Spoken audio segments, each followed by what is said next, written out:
السلام علیکم دوستوں۔ نماز میں رفع دین کے بارے میں قرآن میں کوئی گائیڈ لائن نہیں ہے۔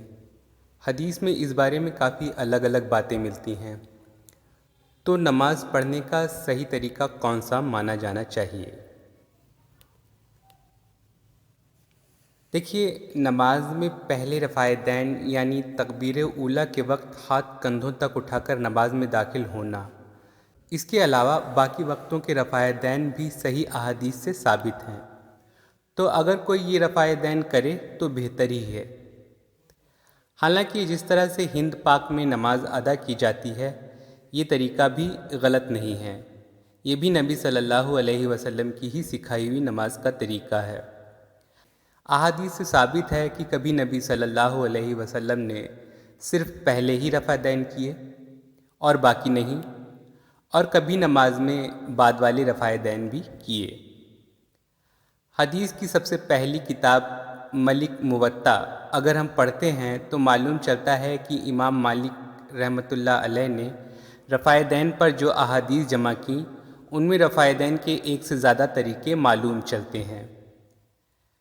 کتاب 3 حدیث 3-5-17 میں ہے، حضرت عبداللہ ابن عمر رضی اللہ عنہ سے روایت ہے کہ نبی صلی اللہ علیہ وسلم رکوع کے بعد ہاتھ اتنے ہی اوپر یعنی کندھوں تک اوپر اٹھاتے تھے جتنے نماز شروع کرنے میں، اور سجود میں ہاتھ نہیں اٹھاتے تھے۔ جبکہ دوسری حدیث یعنی کتاب 3 حدیث 3-5-21 میں ہے کہ خود عبداللہ ابن عمر رضی اللہ عنہ رکوع کے بعد اٹھنے پر اپنے ہاتھ تکبیر اولیٰ کے مقابلے کم اٹھاتے تھے۔ ایک ہی صحابی سے رفع دین کے یہ دونوں طریقے ثابت ہونے کا مطلب یہ نکلتا ہے کہ پہلے رفع دین کے علاوہ باقی رفع دین پر نبی صلی اللہ علیہ وسلم نے کوئی اسٹرکٹ رول نہیں دیا تھا، بلکہ اسے خود نبی صلی اللہ علیہ وسلم نے کبھی کسی طریقے سے کیا اور کبھی کسی طریقے سے، جو الگ الگ طریقے صحابہ نے دیکھے اور احادیث میں روایت کیے ہیں۔ اب داؤد شریف میں یہ روایت ملتی ہے کہ عبداللہ ابن مسعود رضی اللہ عنہ نے ایک دفعہ لوگوں سے کہا کہ کیا میں تمہیں نبی صلی اللہ علیہ وسلم کے طریقے کی نماز پڑھاؤں؟ پھر انہوں نے جو نماز پڑھائی اس میں انہوں نے تکبیر اولیٰ کے بعد کہیں رفع دین نہیں کیا۔ اسی طرح بہت ساری روایات ہیں۔ افسوس کہ ان دو قسم کی روایات کو لے کر لوگوں نے دو دھڑے بنا لیے ہیں کہ نماز میں بعد کے رفع دین کرنے والوں کی نماز صحیح ہے یا نہ کرنے والوں کی، جبکہ یہ جھگڑنے اور دھڑوں میں بٹنے کا معاملہ نہیں ہے۔